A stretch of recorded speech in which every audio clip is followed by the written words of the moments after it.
Good morning, students. This is Suman Chaswal, your English teacher. How are all of you? Good? I'm fine too. So today my topic is the use of have. Okay? How we can use this word have. It's an what you call auxiliary verb, helping verb, but we can use it in so many different ways and giving instructions, giving some advice, giving some framing some questions. Okay, it's a very important word, and only the use of 2-3 words can make a complete sentence. Okay, I told you a sentence means which should have complete sense. So by using these 2-3 words and one of them is have, you can frame so many sentences. Okay, for those speakers who are a little hesitant and who have yet not become fluent in English, this is a very good way of speaking very short sentences, easy to learn, easy to repeat, and easy to improve your English language. So let's get started. So today our keyword is have.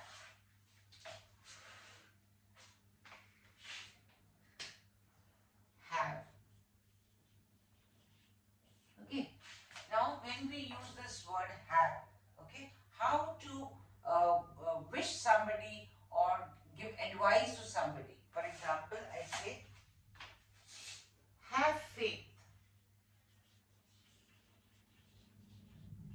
I've just used 2 words, but it gives complete sense. It makes a whole sentence. Suppose somebody is very depressed, okay, that this is not going to be, I'm not going to be successful, or I'm not going to pass in the exam, or my this work is not going to get done, okay, so he's losing hope. So then what can you tell that person?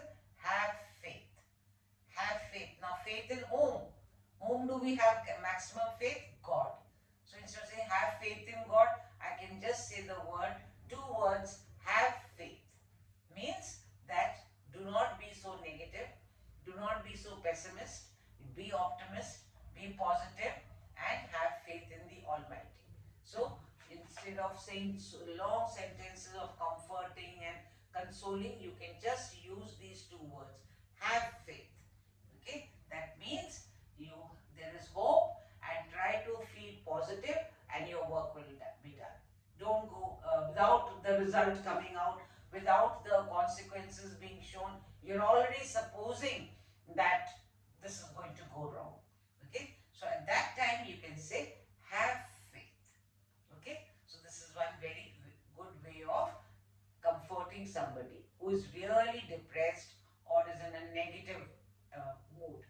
Okay, next, have patience. Sometimes one is in a real hurry, and all the time he's thinking this will get done, this should get fast. Everything cannot happen very fast. It requires time. So the other person is very hurried and is very flustered and this has to happen, this has to, let's do it quick. Yeah. At that time you can say have patience. Means slowly, steadily. There's a saying, slow and steady wins the race. So have patience. When the other person is very flustered, okay, he wants to, is tense and thinks that everything should be done fast, which is not happening. So at that time one can say have patience. Something you're trying to do and it is slow, it is difficult, again and again you're trying to do it, but it's not coming out correct. But you are at it and then you get quite disturbed. So the other person, you can say have patience. Go slow, have patience, and you will be able to fulfill or complete your task. Okay, so only 2 words, have patience. Okay. Third thing, this generally everybody says. Somebody is going out for a party or going for a picnic or for a vacation. So what do we say? Have fun. That means have an enjoyable trip. Okay, so we say have fun. Means you're going out, so you enjoy your time. If you're going for a day, or if you're going just visiting a cafe or a restaurant, or you're going with friends, so you say have fun. Okay, this we generally all of us say. So again 2 words, have fun.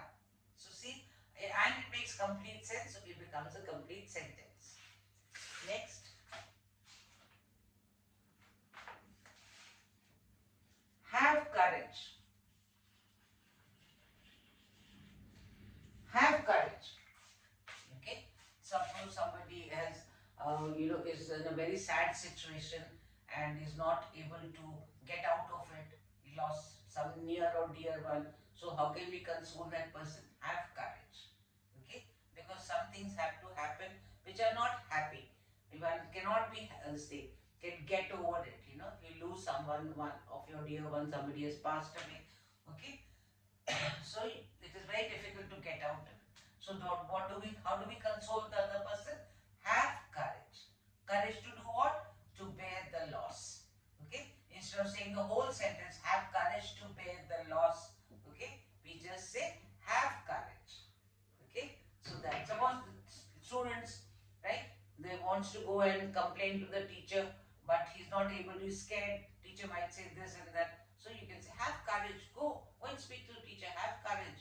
Okay? Or you're going to perform on the stage, you have to speak a topic or a speech, you have to give a speech. So you're so full of nerves, you're getting, everybody has a stage fright. So you can say, have courage, you can do it, go on the stage. So instead of saying so many things, you can just say, have courage, you can do it. Okay? So that is also another two words and makes complete sense. Have courage.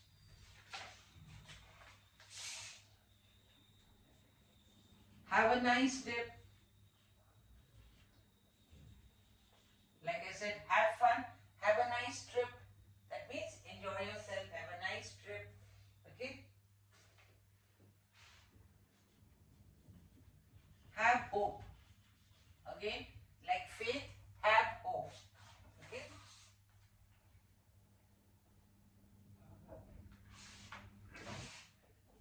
Have some sleep. Suppose some person is looking very sleepy, very tired, okay, very anxious, very tired, exhausted, you can say, have some sleep. Means go and take some rest, go to sleep. So, have some sleep. We can't say have sleep, so we add another word. Have some sleep. Means for some time, go and take rest. Go and have a short nap. So, have some sleep.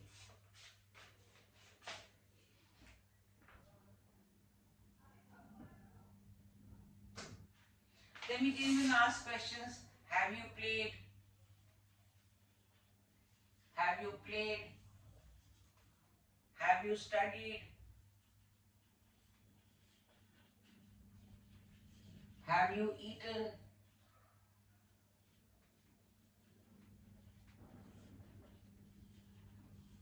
Have you finished? So we can also ask, but we need to use three words. Have you finished?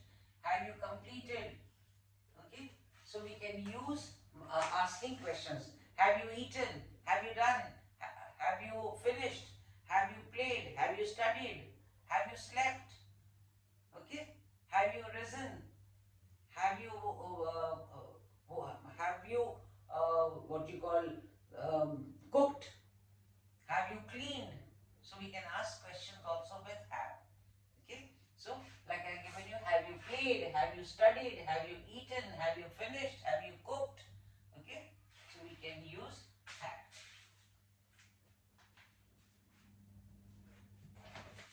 One very interesting one, when you want to really something and you don't like it. Your friend has said something and you don't like it, or is trying to overpower you. So then what do you say?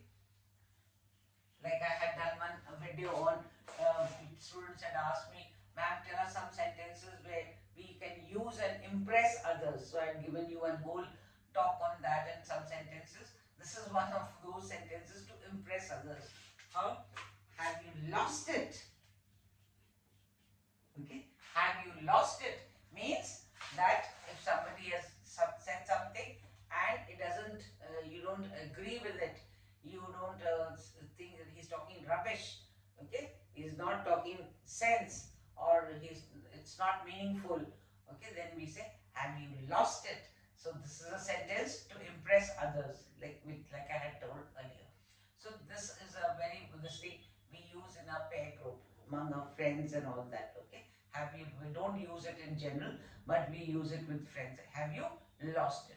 So today students, I have told you that for very simple English, those who have not yet been able to get out of their hesitation and bring in fluency, they can try these sentences. Okay, and you can keep on adding in the list. Okay, you can keep on adding in the list. They are just 2-3 words and they make a complete sentence. And this will help you to improve your fluency and remove your hesitation and bring in confidence. So it's not difficult. Have faith, have patience, have fun, have a nice trip, have courage, have hope, have some sleep. Have you played ask questions? Have you studied? Have you eaten? Have you finished? Have you lost it? Okay. So all the words I have given you sentences by using the word have. Okay. Have is an important thing, which word which you can use for forming a question, for giving an expression, for giving an instruction, for giving some advice. Okay. So you can use this word, and it is so easy. And you must, learning is not only enough. Learning along with it is practicing. Okay, so try to frame situations like this where you can use this. Keep them in your mind. Repeat them. Most important is write them down. Keep on repeating. And at a situation where you're with your friends, you're in your at home with your siblings, with your sister, brother, so you can use these sentences. Short sentences, but you have to keep it in mind and use them. So only learning or writing down is not enough, students, unless and until you don't speak them. Okay? I told you, if you do not have somebody to speak with, then stand in front of the mirror and just speak it out. Okay? So use these sentences. They are very easy and they will really help you to improve your English language, your fluency especially, and you will get over the hesitation. So thank you, students, and don't forget to subscribe, like and share. Please do write your comments also, and God bless all of you.